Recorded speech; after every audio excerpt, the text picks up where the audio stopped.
আজকে থেকে আমরা আমাদের সিএসএস এর পর্ব শুরু করতে যাচ্ছি। আমাদের যত এইচটিএমএল এর যে কাজগুলো আমরা করছিলাম সেগুলোকে আমরা এইচটিএমএল মডিউল এই ফোল্ডারের ভিতরে রেখে দিয়েছি। আমরা এগুলাকে গুগল ড্রাইভে আপলোড দিয়ে আপনাদেরকে লিংক হচ্ছে আমাদের ভিডিও ডেসক্রিপশনে দিয়ে দেব।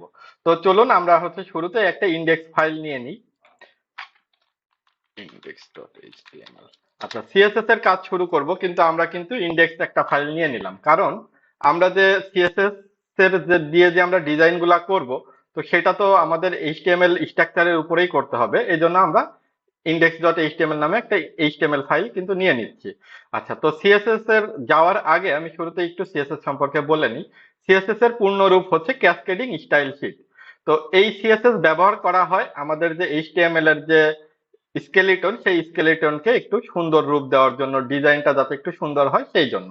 তো চলুন আমরা আসলে একটু দেখে নিই। সাথে সাথে আমরা বেসিক একটা সিনট্যাক্স নিয়ে নিলাম এবং টাইটেল হিসেবে এটা সিএসএস ইন্ট্রোডাকশন। আচ্ছা, সিএসএস এর মাধ্যমে আমরা হচ্ছে ডিজাইন রিলেটেড চেঞ্জেস আনতেছি। তো এই সিএসএস আসলে কয় ধরনের সিএসএস আছে? আমরা তিন ধরনের সিএসএস দেখে থাকি। আচ্ছা, থ্রি টাইপ অফ সিএসএস। কি কি টাইপ সেটাও আমরা একটু দেখি। এক হচ্ছে আমাদের ইনলাইন সিএসএস। এই ইনলাইন সিএসএস এর এক্সাম্পল কিন্তু আমরা আমাদের যে এইচটিএমএল স্টাইলের উপরে যে ভিডিওটা করেছিলাম সেখানেই কিন্তু আমরা অলরেডি ইনলাইন সিএসএস টা দেখিয়েছি। তবুও আজকের ভিডিওতেও আমরা সেই জিনিসটাই কিন্তু আবার দেখাবো। ইনলাইন সিএসএস আমরা নিলাম। তারপরে হচ্ছে ইন্টারনাল সিএসএস এবং 3 নম্বর হচ্ছে এক্সটার্নাল সিএসএস।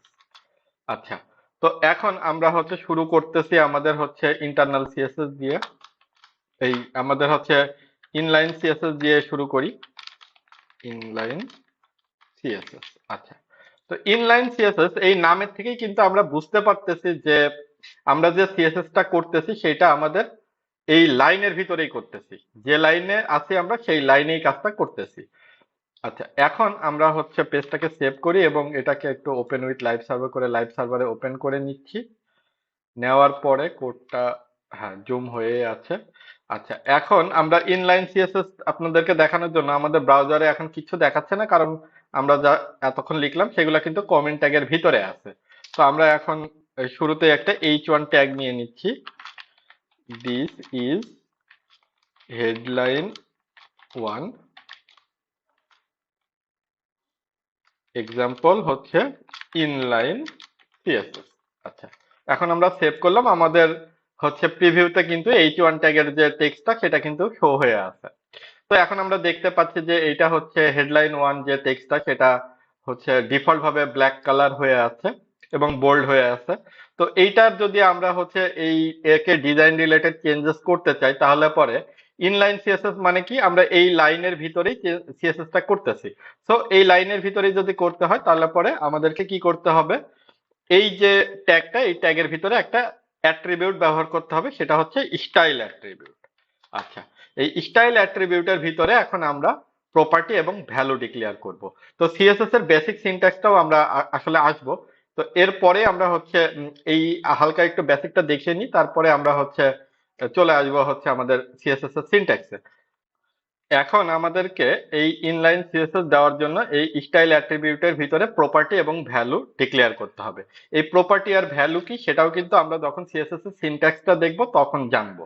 তো এখন আমরা আপাতত প্রপার্টি আর ভ্যালু ডিক্লেয়ার করি। তো প্রপার্টি কি, আমরা সাপোজ হচ্ছে কালার একটা প্রপার্টি।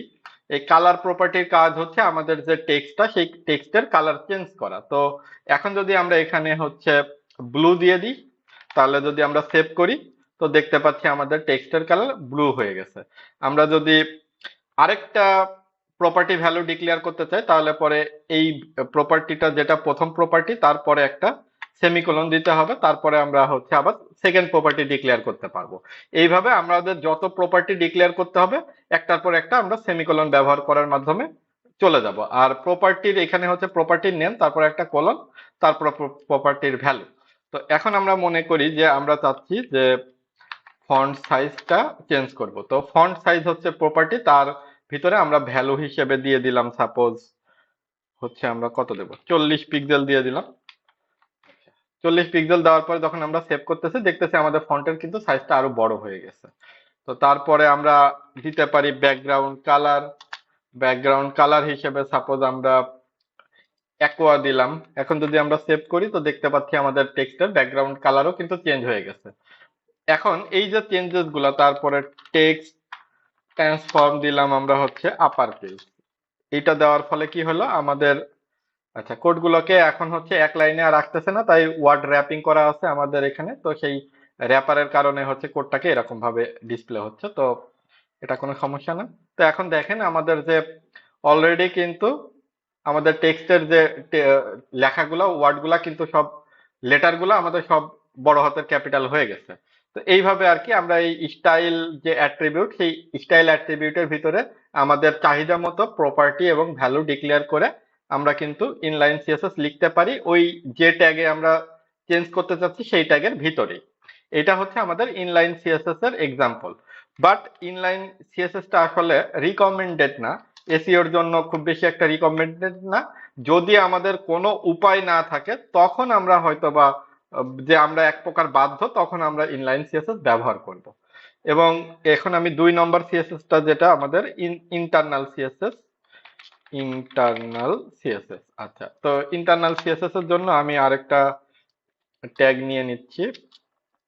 সাপোজ h2 ট্যাগ নিয়ে নিলাম। তো এখন আমি দিলাম দিস ইজ ইন্টারনাল সিএসএস। আচ্ছা, এটাকে সেভ করলাম। দেখেন এটা কিন্তু আমাদের হচ্ছে নরমালি আবার ডিসপ্লে হয়েছে, কারণ আমরা কিন্তু কোনো রকম সিএসএস এর দিয়ে যে কোনো ডিজাইন সেটা কিন্তু এর করি নাই। তো এখন আমরা এর আগের বার তো নাম দেখেই বুঝতে পারতেছিলাম যে ইনলাইন সিএসএস তার মানে কি লাইনের ভিতরেই আমরা কাজটা করতেছি। এখন আমরা কি দেখতেছি, এটার নাম ইন্টারনাল সিএসএস, তার মানে ইন্টারনাল, এই যে ফাইলে আমরা এখন আছি এর ভিতরেই আমরা কাজটা সম্পাদন করব, সেই জন্য এর নাম হচ্ছে ইন্টারনাল সিএসএস। তো যখন আমরা লাইনের ভিতরেই ছিলাম তখন তো আমরা অ্যাট্রিবিউট ব্যবহার করতে পারছি, কিন্তু এখন তো আমরা এই ফাইলের ভিতরে আছি, এখন তো আর আমরা আহ, আমাদের যে এই ট্যাগের বাইরে যে কাজটা করব কিন্তু এই ফাইলের ভিতরে, সো আমরা কিন্তু এখন আর কোনো অ্যাট্রিবিউট ব্যবহার করতে পারছি না। তো এখন আমরা কি করব, এখন ডিরেক্ট স্টাইল নামে একটা ট্যাগ আছে, সেই ট্যাগটাই আমরা ব্যবহার করব। তো স্টাইল ট্যাগ আমরা হচ্ছে আমাদের ওয়েব পেজের ভিতরে যে কোনো জায়গায় সেট করতে পারি, কাজ করে যাবে, কিন্তু সেটা আসলে রিকমেন্ডেড না। রিকমেন্ডেড হচ্ছে মানে সব থেকে বেস্ট প্র্যাকটিস হচ্ছে এই হেড ট্যাগের ভিতরে আমাদের STY স্টাইল, এই স্টাইল ট্যাগ ব্যবহার করা। তো স্টাইল ট্যাগ হচ্ছে একটা ডাবল বডি ট্যাগ, যেহেতু আমাদের এর ওপেনিং আছে এবং ক্লোজিং আছে। তো এই যে স্টাইল ট্যাগের ভিতরের যে বাউন্ডারিটা, এই বাউন্ডারিটা এখন আমাদের পুরোপুরি সিএসএস এর জন্য ডেডিকেটেড। তো এখন আগের বার আমরা ইনলাইন সিএসএস এর ক্ষেত্রে দেখছি যে যে লাইনের ভিতরেই আমরা কাজটা করতেছিলাম, যার জন্য কাকে আমরা সিএসএস দিয়ে চেঞ্জেস করতে চাইতেছি সেটা কিন্তু আলাদাভাবে বলে দেওয়া লাগতেছিল না। কিন্তু যখন আমরা এই ইন্টারনাল সিএসএস বা এক্সটার্নাল সিএসএস এর ক্ষেত্রে আসব, তখন কিন্তু আমাদেরকে বলে দিতে হবে আলাদাভাবে যে আমরা কাকে চেঞ্জেসটা করতে চাইতেছি। তার মানে যাকে চেঞ্জেসটা করতে চাইতেছি তাকে আমার ধরতে হবে। তো আচ্ছা, তো এখন আমাদেরকে তাহলে এই H2 কে ধরতে হলে আমরা সরাসরি এখন দিয়ে দিলাম H2, দিয়ে H2 কে আমরা ধরলাম। এটাকে বলে ট্যাগ লেভেল সিলেকশন। তো ট্যাগ লেভেল সিলেকশন কি এবং আরো কি কি সিলেকশন আছে সেগুলাতে আমরা ধীরে ধীরে আসব, কারণ এই সিলেকশনের জন্য খুব গুরুত্বপূর্ণ 2টা টপিক আছে, আইডি এবং ক্লাস। তো আমরা ধীরে ধীরে আসব। তো এখন আমরা আপাতত এই H2 কে ডিরেক্ট আমরা H2 দিয়েই ধরতে পারি। তো এখন যদি আমি একে বলি কালার রেড এবং আমি সেভ করি, তাহলে পরে দেখেন আমাদের কিন্তু টেক্সটের কালারটা চেঞ্জ হয়ে গেছে। এখন যদি আমি বলি টেক্সট ট্রান্সফর্ম লোয়ার কেস, তাহলে কি হবে, প্রত্যেকটা অক্ষর কিন্তু আমাদের ছোট হাতের হয়ে গেল। আচ্ছা, তো তারপরে এরকম ভাবে আমরা যত প্রপার্টি চাইতেছি, সাপোজ ব্যাকগ্রাউন্ড আমরা চাইতেছি যে ব্লু কালার, খুব বিদঘুটে লাগবে হয়তো দেখতে। তো এখন এই দেখেন ব্যাকগ্রাউন্ড দিয়েও আমরা কিন্তু ব্যাকগ্রাউন্ড পাচ্ছি, আবার ব্যাকগ্রাউন্ড কালার দিয়েও আমরা ব্যাকগ্রাউন্ড কিন্তু নিতে পারতেছি। আচ্ছা, তো এই আমরা আর কি ইন্টারনাল সিএসএস এর এক্সাম্পল দেখলাম যে আমাদের স্টাইল ট্যাগ ব্যবহার করে আমরা আমাদের হেডের ভিতরে স্টাইল ট্যাগটা ব্যবহার করতেছি, এটা বেস্ট প্র্যাকটিস, এবং তার ভিতরে আমরা হচ্ছে আমাদের সিলেক্টর ব্যবহার করতেছি এবং আমাদের প্রপার্টি ভ্যালুকে ডিক্লেয়ার করতেছি। সিলেক্টর ব্যবহার করে অ্যাকচুয়ালি আমরা হচ্ছে আমাদের এই যে যাকে আমরা পিক করতে চাইতেছি, যাকে আমরা কালার দিতে চাইতেছি বা ডিজাইন চেঞ্জ করতে চাইতেছি তাকে ধরতেছি অ্যাকচুয়ালি। তো সিলেক্টর কি সেটাও আমরা বেসিক সিনট্যাক্স যখন আমরা দেখবো সিএসএস এর সেই পর্বটাতে আমরা এটা নিয়ে আলোচনা করব। এবার হচ্ছে আমাদের এক্সটার্নাল সিএসএস, ইন্টারনাল সিএসএস এ চলে গেল। এবার আমাদের থার্ড যেটা এক্সটার্নাল সিএসএস। তো এখন একটা জিনিস দেখেন যে আমরা যখন এক্সটার্নাল সিএসএস নিয়ে কাজ করব তখন আমরা কিন্তু নাম শুনেই বুঝতে পারতেছি এক্সটার্নাল, তার মানে আমরা এখন যে এইচটিএমএল ফাইলে আছি এর ভিতরে আর কাজ হবে না, আমাকে এক্সটার্নালি চলে যাইতে হবে। তো এক্সটার্নালি যখন আমি যাব তাহলে আমাকে আলাদা ফাইল লাগবে। তো এর জন্য আমাদেরকে আলাদা কিন্তু এখন আমরা এতক্ষণ ডট এইচটিএমএল ফাইলের উপরে কাজ করছি, এখন আমরা চলে যাব সিএসএস লেখার জন্য ডট সিএসএস টাইপের ফাইলে। তো চলেন আমরা একটা ফাইল এখানে ক্রিয়েট করি। তো এর জন্য আমি এই যে নিউ ফাইলের উপরে ক্লিক করতেছি। ফাইলটা কিন্তু আমার এই ওয়েব ডিজাইন রুট ফোল্ডারের ভিতরেই, যেখানে আমার index ডট এইচটিএমএল আছে, এবং সেখানে আমি কিন্তু এই নতুন ফাইলটাও ক্রিয়েট করতেছি। নিউ ফাইলে ক্লিক করলাম এবং এর নাম দিলাম সাপোজ স্টাই স্টাইল ডট সিএসএস। এইখানে আমার স্টাইলটা কিন্তু ফাইলের নাম এবং ডট সিএসএস টা আমার হচ্ছে ফাইলের এক্সটেনশন। তো আমি সিএসএস টাইপের একটা ফাইল ক্রিয়েট করলাম। এইবার এইখানে কিন্তু আমার আর কোনো আলাদাভাবে এই স্টাইল ট্যাগ দেওয়া লাগবে না, কারণ এই যে নতুন ফাইলটা এটা ডেডিকেটেড হচ্ছে সিএসএস লেখার জন্য। তো এখন যদি আমি এইখানে ডিরেক্ট বলে দিই, আমি সাপোজ এখানে আমি আরো একটা h3 ট্যাগ নিয়ে নিচ্ছি। h3 ট্যাগ নিয়ে আমি লিখলাম হ্যালো ফ্রম এক্সটার্নাল সিএসএস। তো আমি যথারীতি হচ্ছে h3, যেহেতু আমি এটাকে h3 দিয়েছি, সো আমি এখানে h3 কে সিলেক্ট করতেছি এবং আমি সাপোজ বললাম যে কালার, কালার হয়ে যাক হচ্ছে আচ্ছা এটাই দিলাম অ্যান্টিকিউ হোয়াইট। আচ্ছা, এটাকে দেওয়ার পরে এখন যদি আমরা আমাদের প্রিভিউতে যাই তাহলে কি আমরা চেঞ্জেসটা দেখতে পাবো? কি মনে হয়? আসলে কিন্তু আমরা কোনো চেঞ্জেস দেখতে পাবো না, কেন সেটাও আমি এক্সপ্লেন করতেছি। তো দেখেন আমাদের কিন্তু আসলে কোনো কালার চেঞ্জ হয় নাই। কেন হয় নাই? কারণ আমরা এই সিএসএস লিখলাম এক্সটার্নালি, আর এইখানে আমাদের এটা আলাদা আরেকটা পেজ। তো এই দুইটা পেজ ইন্ডেক্স ডট এইচটিএমএল এবং স্টাইল ডট সিএসএস এর ভিতরে তো আমাদের একটা ব্রিজ তৈরি করতে হবে, সংযোগ দিতে হবে। তারপরে তো না এই পেজে আমরা যা ডিক্লেয়ার করতেছি, যা যা বলতেছি সেইগুলা পড়তে পারবে এই পেজ থেকে, তাই না? তো এর জন্য আমাদের কি করতে হবে? আমাদের এই হেড ট্যাগের ভিতরে এসে একটা লিঙ্ক ট্যাগ ব্যবহার করে একটা লিঙ্ক করতে হবে এই ফাইলটার সাথে।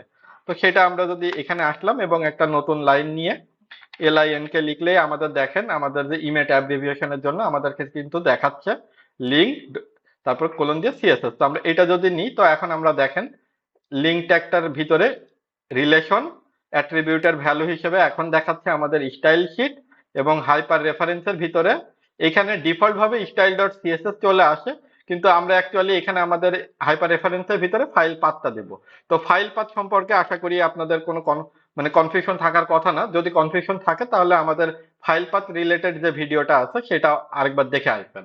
আচ্ছা, তো এইখানে আমরা অলরেডি এই স্টাইল ডট সিএসএস নামেই কিন্তু ফাইলটা বানিয়েছি, এবং এই ইন্ডেক্স ডট এইচটিএমএল এবং স্টাইল ডট সিএসএস দুইটা একই জায়গায় আছে, তো আমাদের ডিরেক্ট আমরা এইভাবে অ্যাক্সেস করতে পারি। এখন যদি আমি সেভ করি তো দেখেন এখন কিন্তু আমার টেক্সটের কালার চেঞ্জ হয়ে গেছে। কারণ কি? এখন আমার এই এইচটিএমএল ফাইল এবং সিএসএস ফাইলের ভিতরে একটা লিংক হয়ে গেছে। এখন যদি আমি বলি ফন্ট সাইজ যদি আমি দিই, এখানে এইভাবে আমরা আছে large, larger, medium, small, smaller, x large, x small, x x large. তো আপনার এইভাবে যদি আপনার দিতে মন চায় আপনি দিতে পারেন।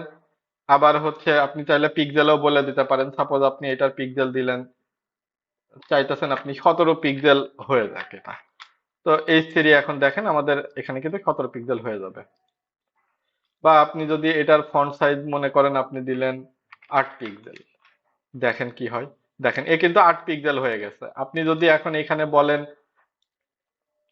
আমাদের সাপোজ 55 পিক্সেল, সে H3 হইলেও কিন্তু সে কিন্তু এখন দেখেন আমাদের H1 ট্যাগের থেকেও বড় হয়ে গেছে। তো এইভাবে আমরা আসলে আমাদের যে ট্যাগ গুলো আছে তাদের বিহেভিয়ার গুলো চেঞ্জ করতে পারি। তারপরে আপনি ব্যাকগ্রাউন্ড কালার সাপোজ আমরা চাইতেছি কি নেওয়া যায় একটু, সাপোজ